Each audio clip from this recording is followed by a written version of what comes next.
పౌర్ణమి రోజున ఇలాంటి చిన్న చిన్న చిట్కాలు పాటిస్తే పౌర్ణమి రోజున ఇలాంటి చిన్న చిన్న చిట్కాలు పాటిస్తే శ్రీ మహాలక్ష్మి అనుగ్రహంతో ఆర్థిక ఇబ్బందులు తొలగిపోతాయని ఆధ్యాత్మిక పండితులు అంటున్నారు.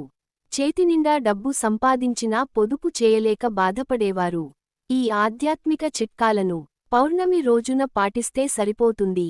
పౌర్ణమి రోజున లేదంటే మంగళ, శుక్రవారాల్లో డైమండ్ కలకండను ఇంటిలోని కామాక్షి దీపంలో వేసి దీపం వెలిగించడం చేస్తే శ్రీలక్ష్మీ కటాక్షం లభిస్తుంది.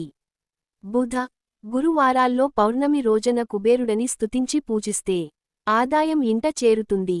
ఊరగాయలు అంటే కుబేరుడికి ప్రీతి, అందుకే ఇంట్లో ఊరగాయలను నిలువ చేసుకోవడం మంచిది. ఇలా చేస్తే ఆదాయం లభిస్తుంది. అలాగే ఇంటికి వచ్చే సుమంగళి మహిళలకు నీటిని ఇవ్వటం, పసుపు కుంకుమలను ఇవ్వడం ద్వారా జన్మజన్మల పాపం తొలగిపోతుందని ఆధ్యాత్మిక పండితులు అంటున్నారు.